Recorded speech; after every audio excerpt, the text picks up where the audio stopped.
Hello, and welcome to the Product Rising podcast. Artificial intelligence is moving quickly into the lives of children and teens, from chatbots and homework tools to creative apps and search experiences. But as these systems become more accessible to young users, one of the biggest questions is no longer just what AI can do. It's also whether these tools are actually safe, appropriate, and trustworthy for kids. Tracy Pizzo Frey is the founder and CEO of Restorative AI, a consulting firm helping organizations ensure that their creation, use, and adoption of AI tools contributes to the future we all want to see.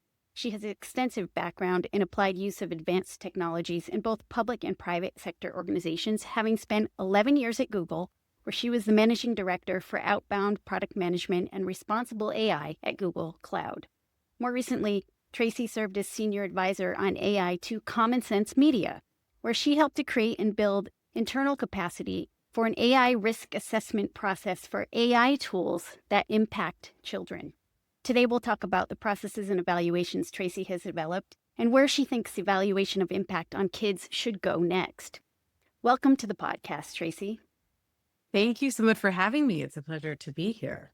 I'm really excited to talk to you because as a parent, we don't hear a lot of discussion that's specifically about impact on children of the AI tools themselves.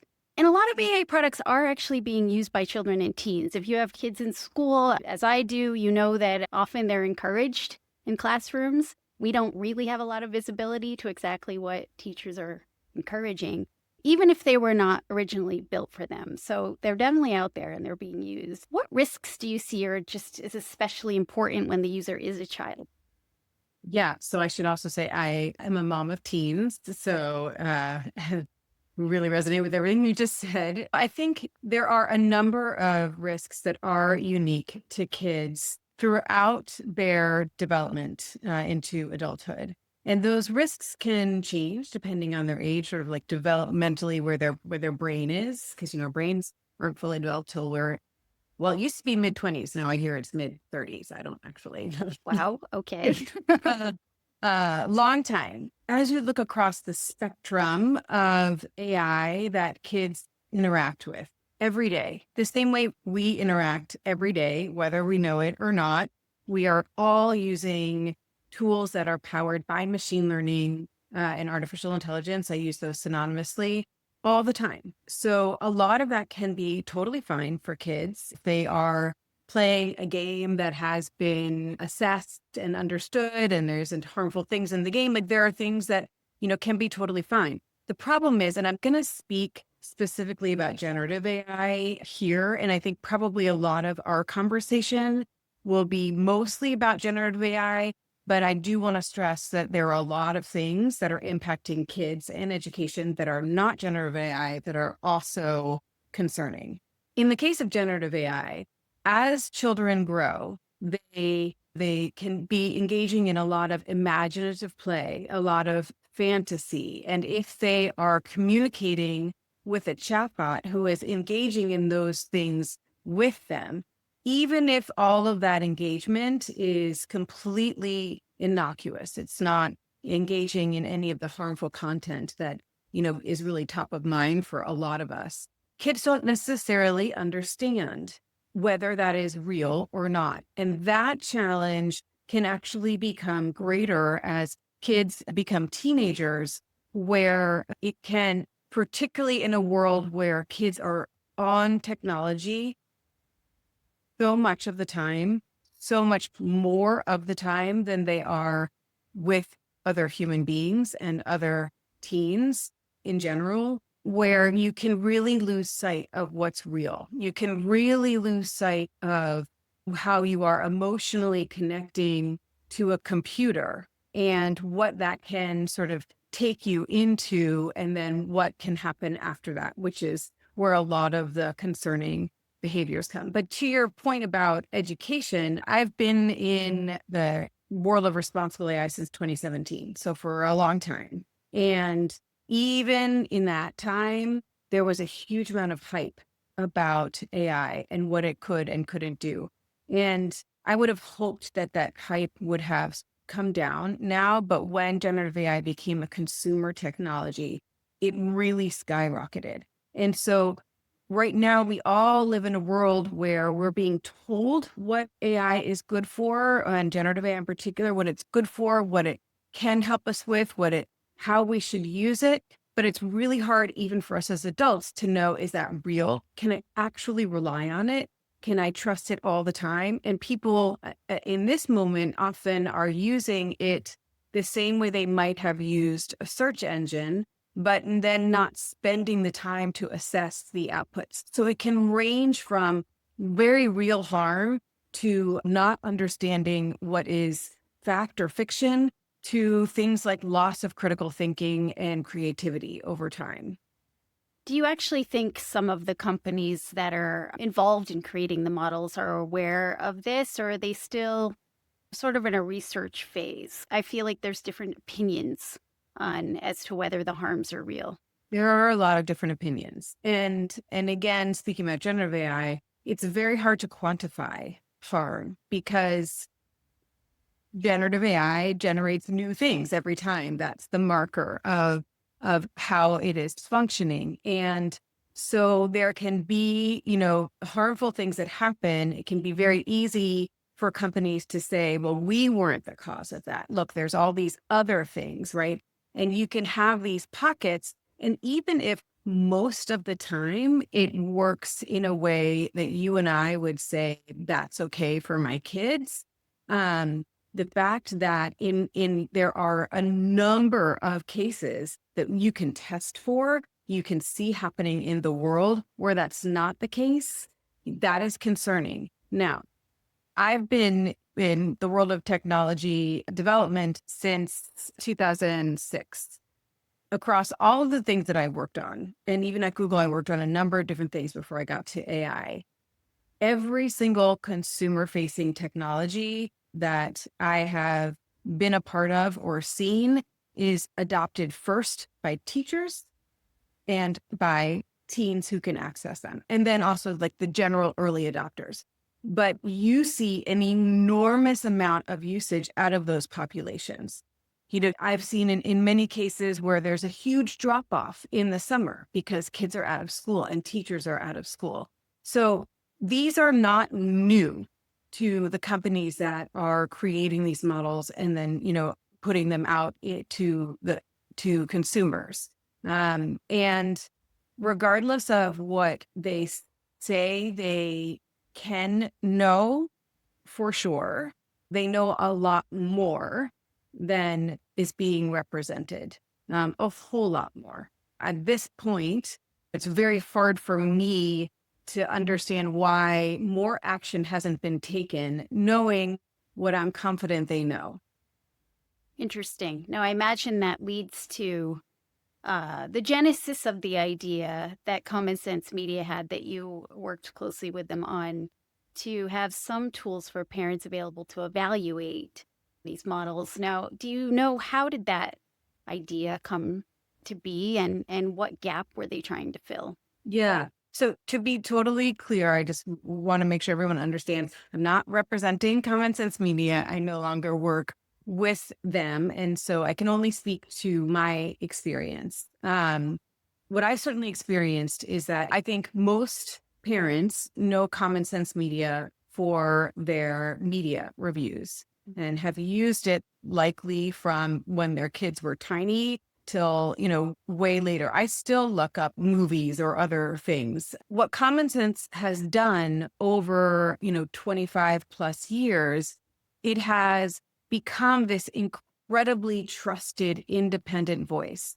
that is not afraid to call out organizations or products or media or whatever it is for any of the downsides as well as the upsides. And they've maintained that position for so long in such a capable way that they have the trust of a lot of parents. And so what they saw was, from my understanding, was we are seeing the rise of technology that has some of the markers of social media and some of the we know what happened to our kids with social media and we didn't take action fast enough. And so it was very important to them to say, we want to be out in front. We want to really understand these technologies so that we can help parents, educators understand what's involved here, where they are, what the benefits can be, how to really maximize those benefits, and what the real risks and harm are. I will also say it's not just parents and educators, right? There's a lot in that around, helping push industry forward. And I've seen the impact of that as well. And there's a huge amount that Common Sense Media does in advocacy. And so bringing all of this into very real policy making, bills, whatnot, like all of these things across the globe, Common Sense Media is doing a huge amount, and they have this incredible wealth of knowledge. So they approached me in April of 2023 and said, we really want to be out in front with AI. Can you help us? Would you be interested in helping us develop, at the time they were calling it a ratings and review system for AI? So that was the genesis. Okay. And I have taken a look at that system and the site, and I can't tell you how impressive it is that there's so much information there and that is available that is not only really helpful to parents, but to any adults who are new to AI. There's so much there that you can learn about what the potential harms are of these systems. I'm going to link to that in the show notes, but I think everybody should get in there and check that out. I'd love to know a little bit more about how that content is created. There seem to be many people involved in writing up these reports and putting their assessments on the tools. Yes. So for what are now called the AI risk assessments, and again, this is just within the time that I was there. I don't know if the process has changed in any way. I had recently left Google, where I had created and led the responsible AI work for Google Cloud, and had started that while the AI principles were being written for Google. Didn't actually know they were being written. And for those 5 years, we had this process where we were evaluating everything we were building, all of the customer engagements. So looking across every industry, everything you can imagine where machine learning was on the rise, we evaluated all of that. And the reason I'm bringing that up is because what I knew very clearly coming out of that experience and coming into Common Sense Media is that when you have the right process, it doesn't matter what the technology is. And so for me, I always advise companies that the first thing you have to do is you need to write down what your goals are, whether you're going to call that AI principles, whether you're going to call it an ethical charter, whether you're going to call it your values, whatever it is. What do we want AI to do? What do we believe in as an organization? And the reason that's so important is because when you have an organizationally written sort of charter for employees, you're not relying on individual decisions of what do I think is the right decision here. You have this North Star that you can always look to. Those principles are never going to help you make decisions, but they will help you know how to question what you're doing in order to align with them. So that was sort of the first thing, was really writing up a set of AI principles for Common Sense Media. From there, the process actually looks very similar to the work I had done at Google. So there's a huge amount of research that's done, and you can include a full literature review. It can, look at a lot of, journalism, reports, using the technologies sort of across the board. What is everything that we can learn about what is happening here? And then look at, okay, how could we test this technology for ourselves? And in the case of generative AI, that was creating our own set of prompts and using some things that came out of well-used benchmarks in organizations, things that came out of very underused benchmarks, and things that we were creating ourselves. And we can touch back on why that was so important in a minute. But so, you have all of that done. You write up a really in-depth brief, and then you bring together, and this part is really, really important to me. You bring together a group of people with wide ranging experiences, backgrounds, lived experience. You want to have as much as is possible a way to get as close to the full range of human diversity as you can in a room without it getting too large. And you have a conversation and you say, this is what we learned. This is what we think are things that we really want to touch on in a report, but we really want to understand what you think, what you've heard, what you've seen.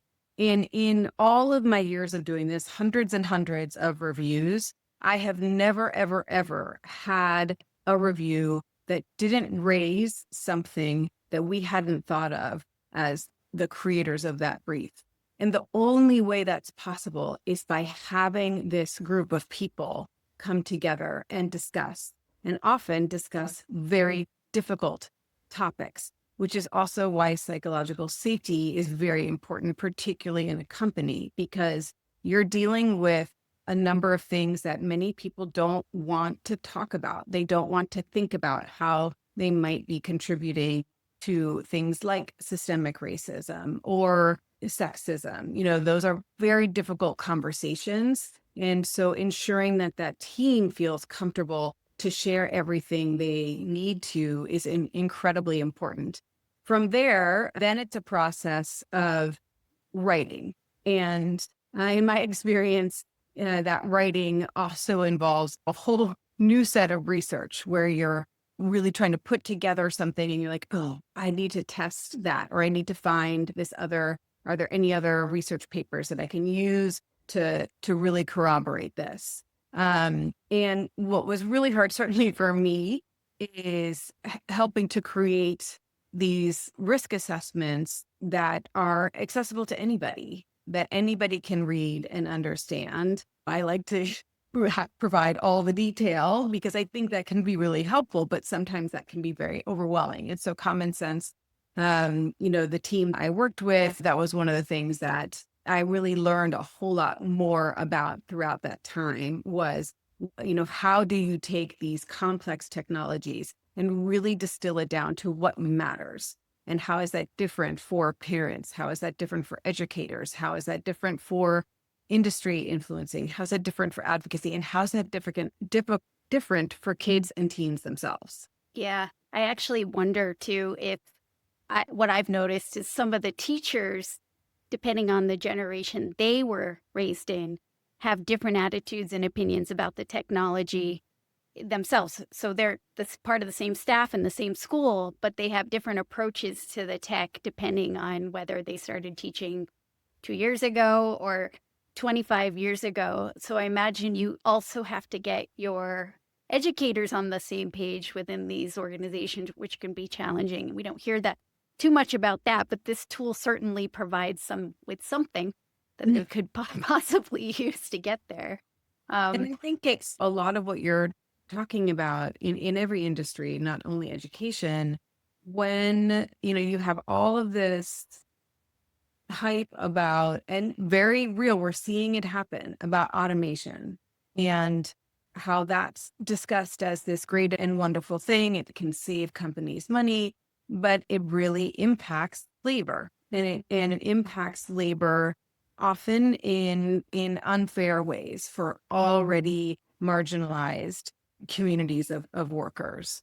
And we're seeing with AI that that's not always the case either. It is really impacting many, many roles. And so there's a fundamental question, which is, what is my value?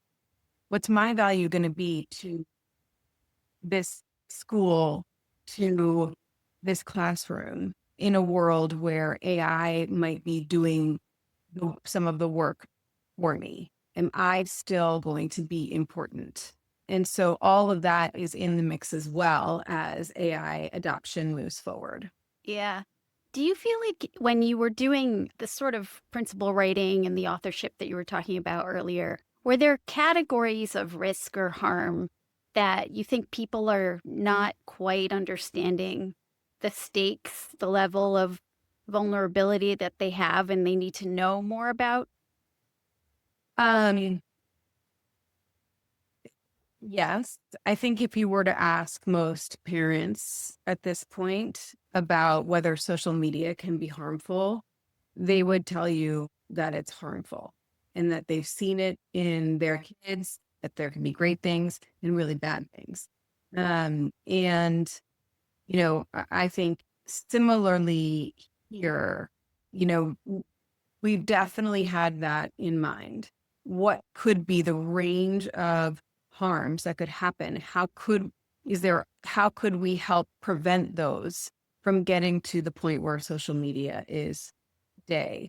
And a lot of that is tied to age appropriateness, where children and teens are in their development, which, yes, every individual is different, but there are some very well researched and understood stages of development for kids and teens as they mature. And I think if I compare Google's AI principles to Common Sense's AI principles, in Google, there was a discussion a little bit of these technologies should be robust and safe, but that was really at the forefront for Common Sense Media, that AI should not put children and teens at risk of great harm and needs to be able to stop that from happening, the companies that are creating these tools. So it's not entirely unique, but the amount of evaluation that we did in those areas certainly made it stand out further. Yeah, and I did notice that if people take a minute to go and check this website out, there is a pretty robust discussion on there on whether these tools are okay to use as mental health advocates for kids. And my impression is that across the board, it's pretty much no. Yeah. Did you touch on that when you were working on this with them? Yes. And a lot of this, you know, if you sort of think about the timeline here, so, obviously generative AI has been being developed for a long time and it's been used in technologies that you might not have thought about, right? Or your listeners might not have thought about, like autocomplete, for example. Right. But it wasn't a consumer facing tool until ChatGPT launched. And that was November of 2022. And so when we first started doing these reviews 6 months later, we focused more on the sort of base of the technology, certainly how it's applied, but like the first evaluations we wrote for, say, ChatGPT, or we were looking specifically at image generators, all of those things. It was a bit more of here's the range of possible things that could go wrong. Here's what we saw in our testing. And here's where we believe the greatest benefits can be found. And what was really fascinating was how much of that changed over the 2 years that I was there. And that's a really important thing to remember, that these technologies are incredibly dynamic. And so you have to be willing to look back and be like, ooh, that's actually not what we want to say now, right? And so that really started happening when companion chatbots really hit the market. And when that happened, it's very easy to test and find harmful things, much more so than in some of the other testing we had done. It didn't take much. It wasn't difficult. You didn't have to come at it a few different ways to see like what might happen. It was right there in front of you. And so when you look at that, and then you look at how kids are using tools like ChatGPT, Gemini, all of the big chatbots, it's not necessarily dissimilar. And so that then changed how Common Sense Media was looking at generative AI across the board. because we could see that the same harms that were happening with Character.ai were also going to happen with the big chatbots, and were happening. Yeah, so I can see the theme here is that and across many conversations that I've had with people who are working on AI safety and responsibility is that the best predictions we can make are still only halfway there. I mean, there's so many things that people come up with in terms of the way they use these things and the scenarios they encounter and the innovation they themselves come up with as users and combining things and putting them together in different ways that the harms themselves cannot even really be fully anticipated. So Here's the sorry, it made me think about my one of my favorite AI research papers is called AI and Everything in the Whole Wide World Benchmark. It's called that because it touches on, I don't know if you remember Elmo in the Everything Museum, right? And or is it Grover? One of the Sesame Street characters, right? And this concept that you could have a museum with everything in the world in it. You can't have that. Doesn't exist. mm-hmm. The way that generative AI is talked about is that it's an everything machine. It can do everything. First of all, it can't do everything. And second of all, there's a very limited amount that the companies actually know when they're putting these tools out to the public. They know what they tested against. And those benchmarks are used by almost everybody. They get saturated relatively quickly. So then the models are scoring really well on these benchmarks. But when you step outside that, which is how everybody else is using them, that's where that assessment hits reality and things can break. Yeah.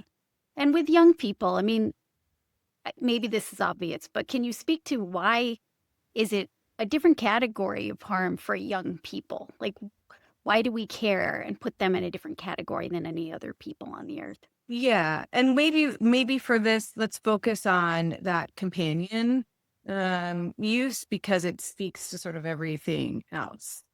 So one of my colleagues and mentors, Shannon Peavey, really helped me think about this concept of frictionless relationships and that you are engaging with a chatbot that is always there for you.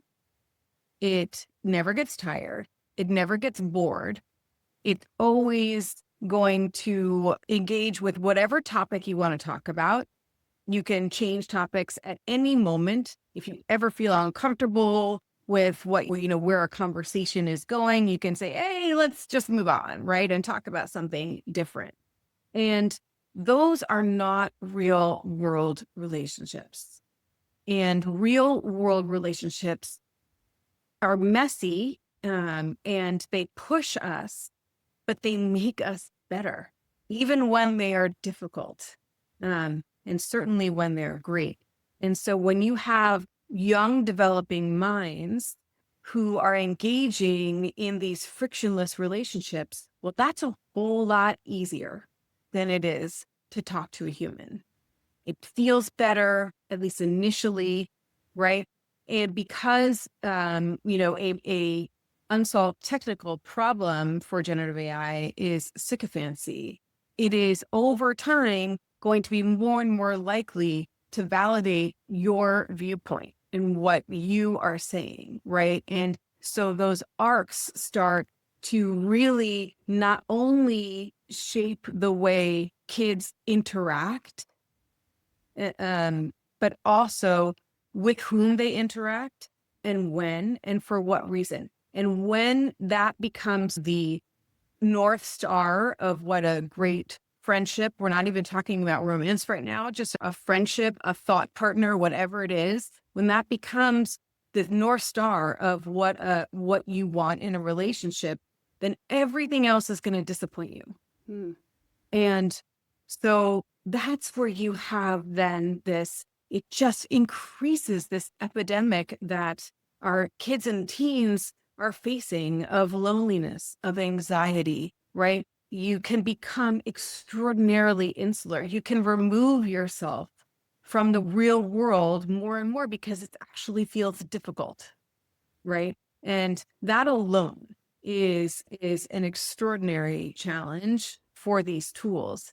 And we know that even when engaging with ChatGPT, even when engaging with Gemini or Claude, we could talk about Claude a little bit separately, but that kids are not using them like, I have a question, help me with sort of think about this. Here's what I am brainstorming about. Can you give me new ideas, right?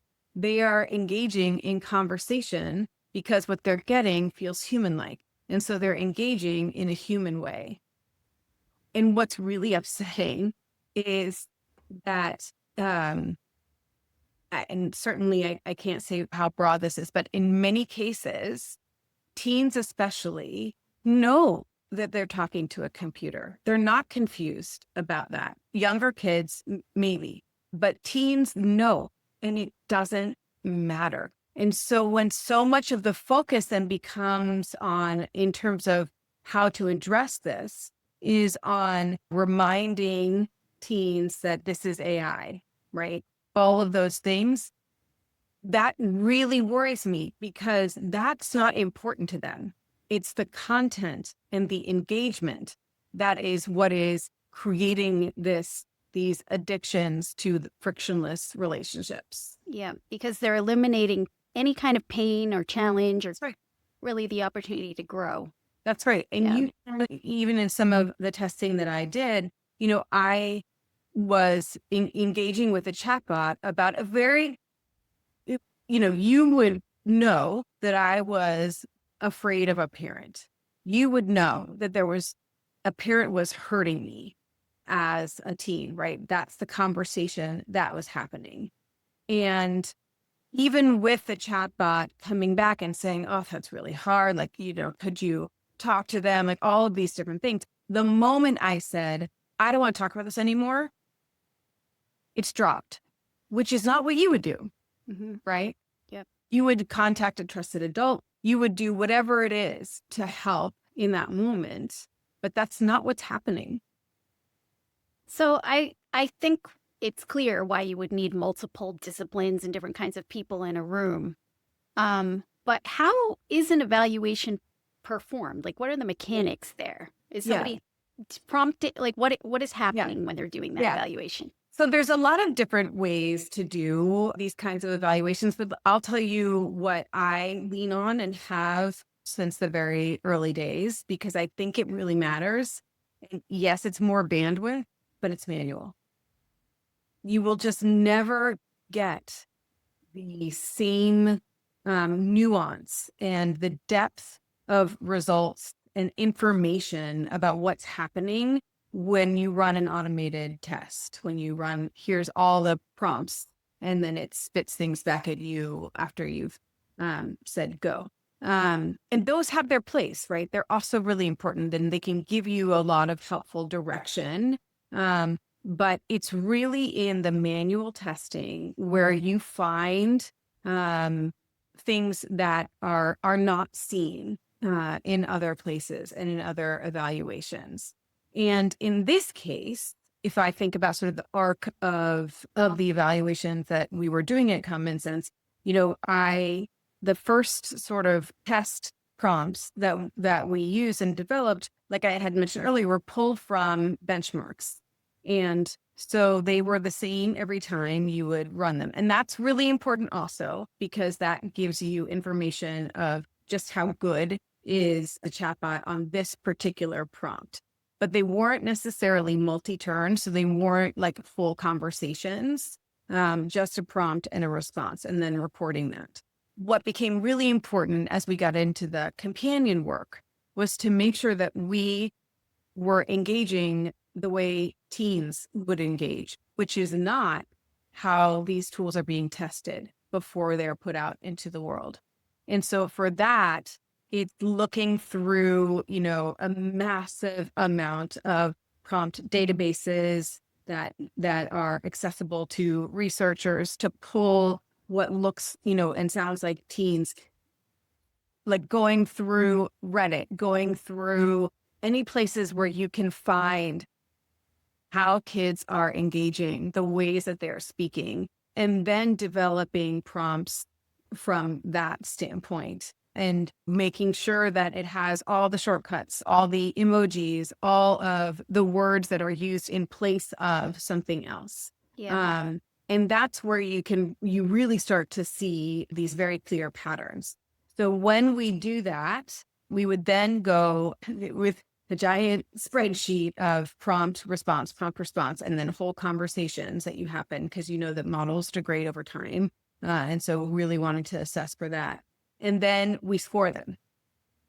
And we score them on sort of like how well did the chatbot do? And then common sense with all of their incredible knowledge about age appropriateness.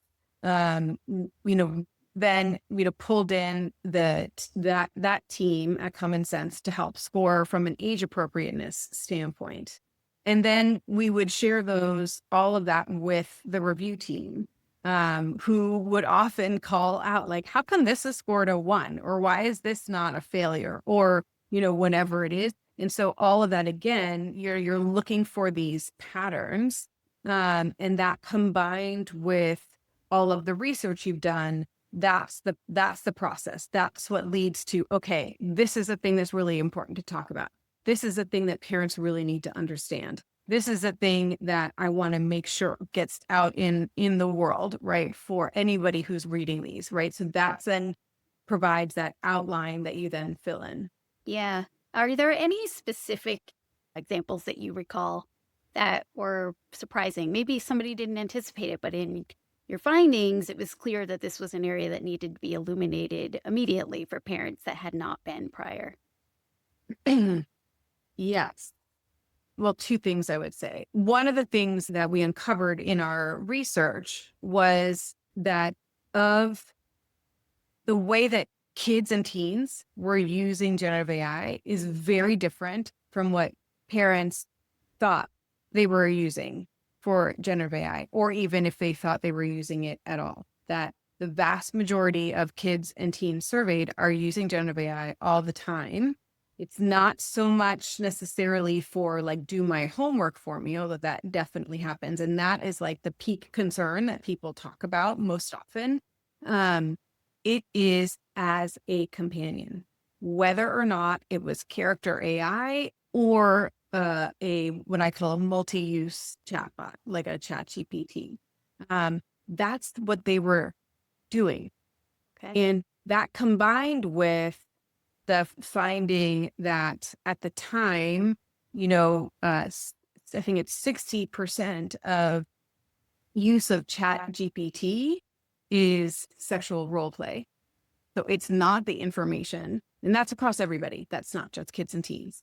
So when you look at those two things, that becomes an incredibly important risk and an incredibly important piece of knowledge that's not out there.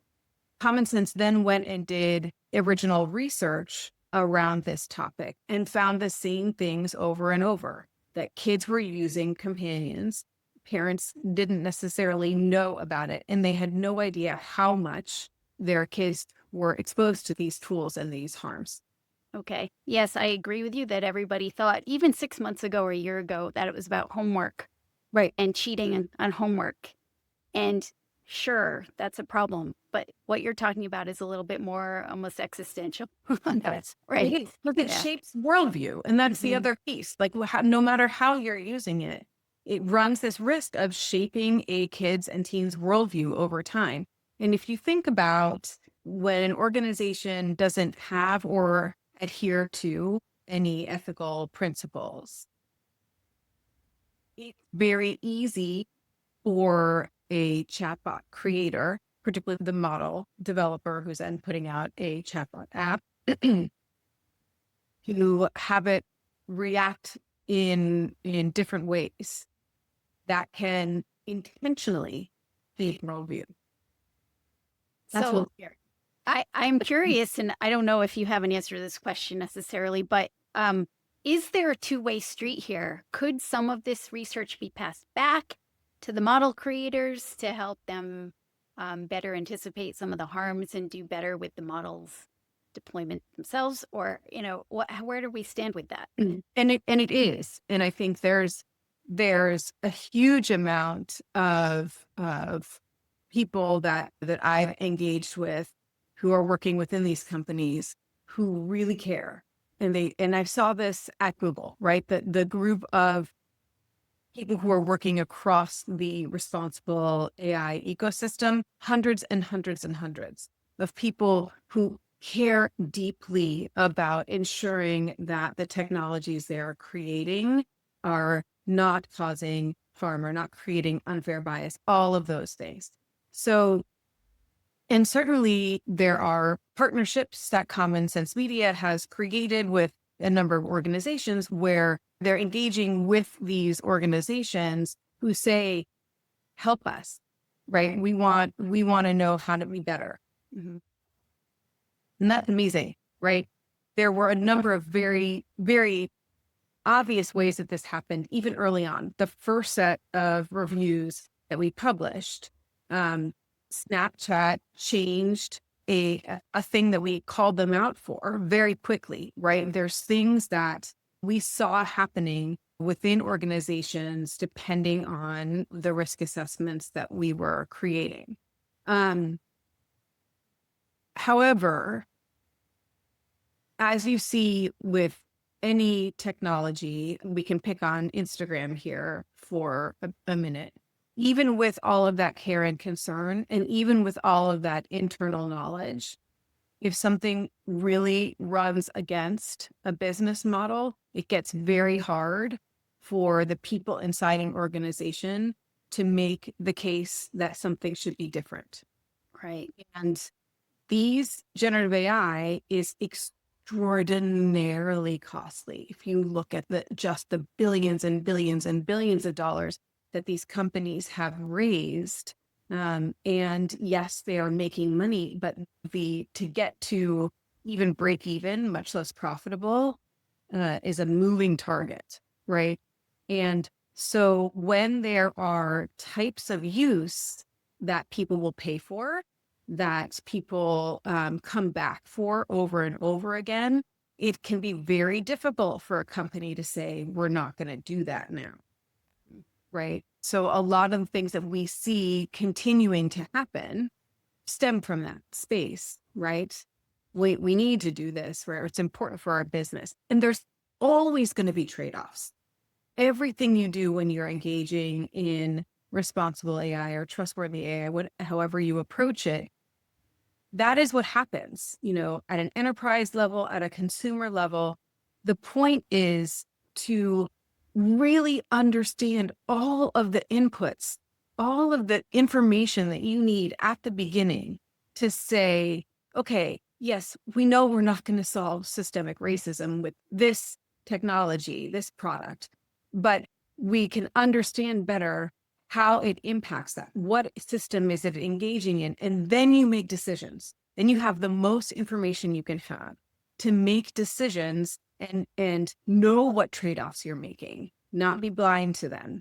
And that's even more important when you're talking about technologies that kids and teens use, even if they're not supposed to be using them. Even if your terms of service says 18 and up, but you don't check on any of that, right? You still need to think about at the beginning, ideally, what are the things that could happen and how can we prevent that, even if it's hard decisions? How can we walk into this knowing what we're going to have to trade off and what our lines are? Yeah. I always like to leave people in these conversations about AI with something optimistic because there is a lot. Yeah. There is a lot of, anxiety, I guess, about some of the harms that are just coming to light now over the past year in particular. But for young people, are there areas where AI is actually a real game changer in a positive sense? Like what is good that maybe Common Sense Media found or you found at Google that is actually changing kids' lives better? I think I'll just have one challenge and then we'll get to the positive side. the challenge is it really depends on how you use it, right? Particularly with these multi-use technologies, it's very specific to the way any individual is engaging. But very early on, one of my colleagues, Meg Mitchell, in one of these reviews, talked about the fact to fiction scale.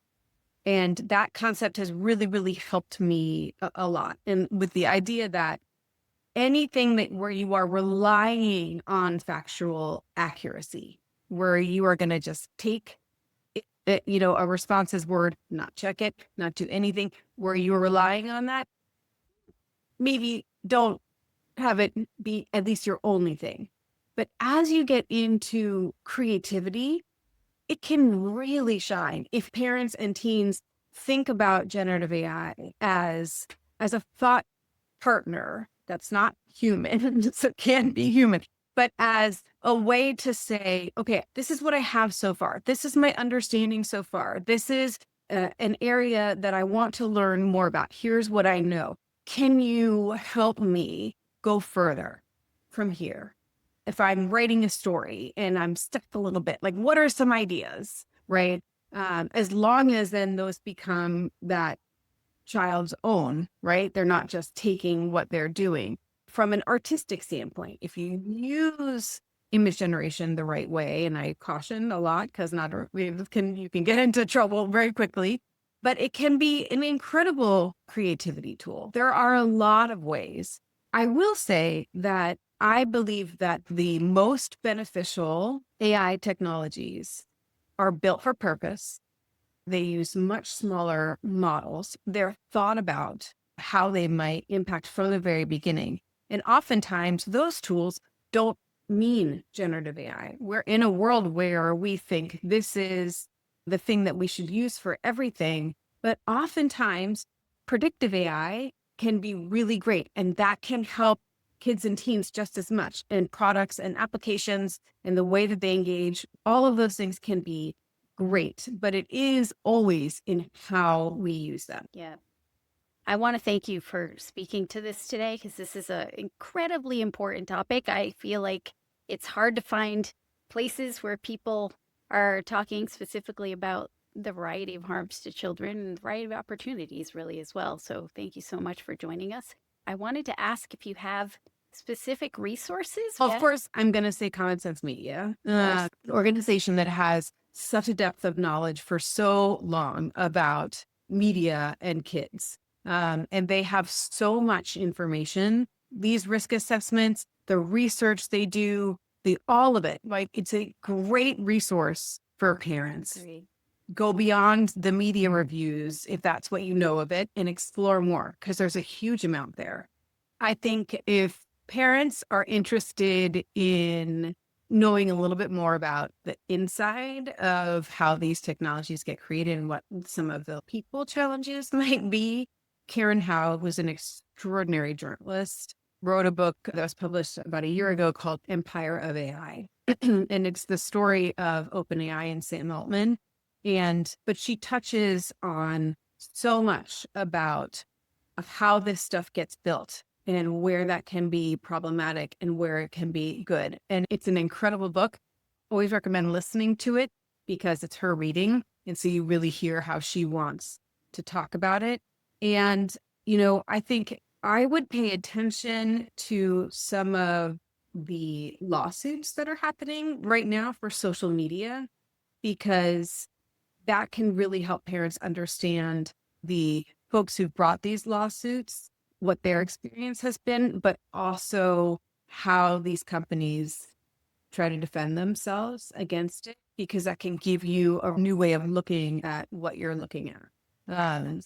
Absolutely agree. That's great advice. I've been following those as well. I think some people are starting to understand the connection. Well, thank you so much, Tracy. This has been incredibly enlightening for me, and I'm somewhat more optimistic having had the opportunity to hear what you had to say. So appreciate your being here and spending so much time with us. Thank you. Of course, it's my pleasure. This podcast is an original production of Women in Product. Follow us on Apple Podcasts, Spotify, or the Women in Product YouTube channel. leave us a review so that others can discover us, or share this episode with someone you know. Original music provided by Jenny Hahn. Thanks for joining.